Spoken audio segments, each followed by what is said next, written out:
Wabarakatuh.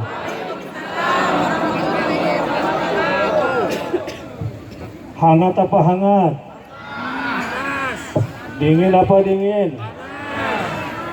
Panas apa panas? Apapun kondisinya, semua bisa kita lupakan demi merdekanya Palestina, dan kita semua akan masuk ke Masjidil Aqsa. Takbir.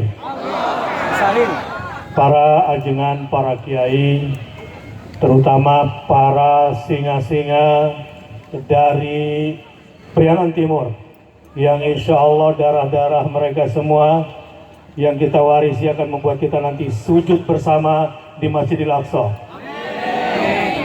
Bismillahirrahmanirrahim. Saya mau bawa oleh-oleh pulang dari Qatar, baik semangat maupun sedikit informasi. Ketika putra beliau Abdussalam ceramah di hari takziah terakhir, kalau di sana ada acara kematian seperti kita di sini, hari ini tokoh-tokoh kemudian memberikan endorse atau manakib tentang nilai-nilai yang beliau bawa di dalam hidup. Ketika itu Abdussalam putra beliau tiba-tiba ceramahnya itu yang namanya hari kematian kan mestinya sedih ya. Beliau bercerita begini, Allahu Akbar, Allahu Akbar, walillahil hamd. Naam, naam, innahu yawmu Aid, Aidun syahid. Ya, hari ini adalah hari takbir, hari bahagia, bahkan hari raya perayaan kesyahidan ayah kami. Allahu Akbar. Tidak ada tetes air mata. Bahkan ketika istri beliau juga saya jumpai, tidak ada sedikit pun tangisan ketika suaminya syahid. Apa yang terjadi? Malah tambah semangat. Dan saya kira itu juga yang diwarisi oleh perempuan-perempuan dari Priangan Timur yang akan mengirimkan anak-anak muda mereka tanpa air mata, walau kembali tanpa nyawa, agar anaknya berjuang di Baitul Maqdis. Takbir. Allahu Akbar. Apa kata beliau? Kata Abdussalam, ketika Ismail Haniyeh mendapati anaknya yang gugur sebagai syuhada, dan bahkan cucu-cucu kesayangannya gugur sebagai syuhada, ayahku walidi abadan la yabki, tidak sedikit pun meneteskan air mata atas kepergian anak dan cucunya. Ibu-ibu, kalau ibu-ibu jadi pemimpin hebat, tiba-tiba anaknya diculik, langsung lemas gak kira-kira, Bu? Itu makanya kenapa pemimpin harus dari laki-laki dulu ya. Karena kalau ibu-ibu anaknya diculik udah selesai semua persoalan. Bisa dibarter, betul nggak? Takbir, Allahu Akbar. Kecuali perempuan-perempuan dari Priangan Timur yang darahnya mewakili para ulama, para pejuang, orang-orang mulia dari sini. Hari ini saya saksikan matahari seakan bersahabat buat kita semua. Allahu Akbar. Yang ibu-ibu ini nggak kepanasan sedikit pun, betul? Yang di bawah bendera juga merasakan semangat, betul?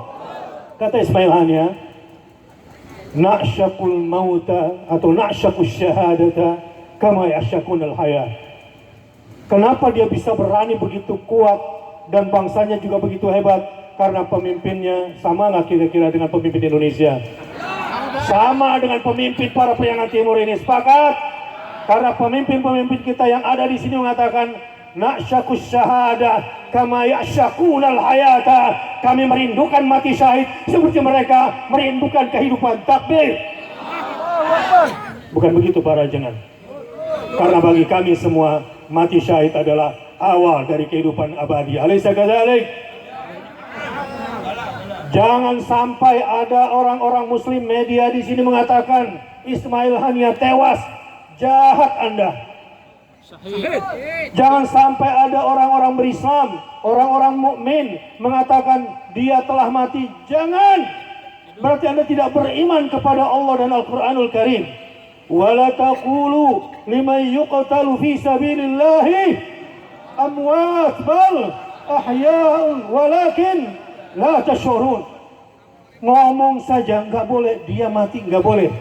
Kalau mati syahid boleh. Dia tewas, nggak boleh. Ini bahasa media berarti orang ini tidak paham. Tidak paham, makanya nanti saya akan bicara khusus tentang media. Tapi hari ini saya mau bawa pesan. Ketika putranya meninggal dunia, ketika cucunya meninggal dunia, tidak sedikit pun meneteskan air mata. Karena bagi dia seorang pemimpin, anak cucunya sama dengan 60 orang keluarga lain yang dibunuh oleh Israel. Dan semua syahid. Dan dia bahagia. Bahkan seluruh bangsanya yang dibantai oleh Israel, bagi dia adalah sama dengan anak-anaknya. Tapi ketika yang meninggal adalah rekan seperjuangannya. Seperti Kiai Nonop dan semua tim yang ada di sini, seperti para ajengan yang ada di sini. Ketika Saleh Al-Aruri wafat di Dhahiyah di Beirut, baru kata Abdul Salam ayahnya meneteskan air mata. Tapi air matanya bukan air mata kesedihan, bukan air mata tangisan ketakutan, tidak. Tangisan rindu, kita akan bersama di alam barzah, dan kita hidup dan kita akan mendapatkan rezeki bersama dari Allah Subhanahu wa taala, dan dia betul-betul merindukan kematian. Dan Allah kabulkan harapannya, Allah kabulkan niat sucinya, Allah kabulkan kesungguhan batinnya. Na'syakus syahadah kama ya'syakunal maut, kama ya'syakunal haya. Kami merindukan syahadah. Syahadah itu kalau bahasa pesantren ijazah ya. Iya. Sekolah aja punya ijazah, betul nggak? Kalau ada orang sekolah nggak dapat ijazah, sah nggak sekolahnya? Anda mati dapat ijazah nggak? Rugi kalau nggak dapat ijazah. Waduh, itu diseleksinya susah di kuburan. Tapi orang yang mati syahid, ibaratnya hidupnya sudah dapat ijazah. Siapa yang ingin hidupnya lalu mati mendapatkan ijazah dan langsung ke surga, angkat tangan. Biru, bidam, nafdika ya Aqsa. Biru, bidam, nafdika ya Aqsa. Ketika saudaranya Saleh Al-Aruri kemudian meninggal dan mengatakan, aku rindu untuk berjumpa denganmu di alam syahadah, doakan aku agar aku tidak lama lagi menyusul engkau. Dan itu kejadian, dan itu adalah hadiah terbesar. Makanya anaknya mengatakan, na'am innahu aidun syahid. Betul, hari ini adalah hari kebahagiaan, hari raya merayakan syahidan. Dan alhamdulillah Israel sekarang setelah membuat Ismail Haniyah menjadi syahid, dia sekarang sedang ketakutan. Tahu nggak? Kondisi terakhir di Israel hari ini, orang-orang di sana sedang banyak minum obat penenang karena ketakutan. Orang-orang di sana sekarang banyak mengkonsumsi narkoba karena apa? Ketakutan. Banyak minum minuman keras, kenapa? Karena ketakutan. Ada uncertain situation, ada situasi yang tidak bisa dan mereka takut menghadapinya. Seakan-akan Allah sudah memasukkan yang namanya wa alqallahu fi qulubihimur ru'b, karena Allah sudah memasukkan rasa gentar di dalam hati mereka. Dan betul yang dipilih adalah Yahya As-Sinwar Abu Ibrahim. Menarik. Kenapa dia yang dipilih? Karena dia adalah orang yang hidupnya tanpa negosiasi. Mulai hari ini, siapapun yang ingin bernegosiasi dengan Gaza, maka datang temui saya di terowongan dan setelah itu kita bicara. Kalau berani datang sekarang. Dan kami akan bertempur sampai tetes darah penghabisan Israel habis di muka bumi. Betul, itu yang terjadi. Kalau Anda tanya, kira-kira perang panjang. Gimana Ustaz kalau nanti terjadi perang dunia ketiga? Mereka membuat perang dunia kedua supaya bisa mengambil Palestina. Untuk apa mereka bikin perang dunia kedua? Menciptakan yang namanya free zone area bebas. Apa yang ada dalam kepala mereka di perjanjian Balfour adalah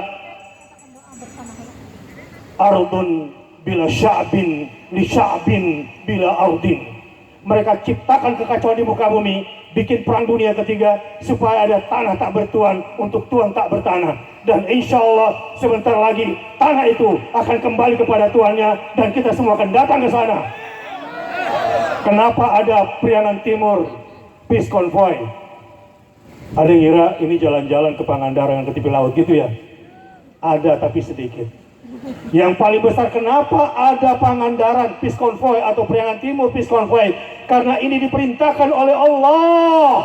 Waliyadkhulul masjid kama dakhaluhu awwala marrah. Ini adalah latihan kita. Kita semua akan berangkat ke Palestina, siap? Kita semua akan berangkat ke Masjidil Aqsa, siap? Dan di akhir zaman ini kita diperintahkan waliyadkhulul masjidah kama dakhaluhu awwal marrah, karena periode liyasu'u wujuhakum. Saya mau tanya, dari 3 proses kehancuran Bani Israel hari ini, 1 sudah terjadi dan 2 akan segera terjadi, dan yang ketiga sebentar lagi. Anda tahu yang pertama? Fa idza jaa wa'dul akhirah. Ketika datang janji Allah yang terakhir, yang kedua, wahai keturunan kera dan babi. Ini janji Allah. Kehancuran Bani Israel sepasti matahari sebentar lagi akan tenggelam. Kepastian merdekanya Gaza sepasti besok matahari akan terbit. Takbir.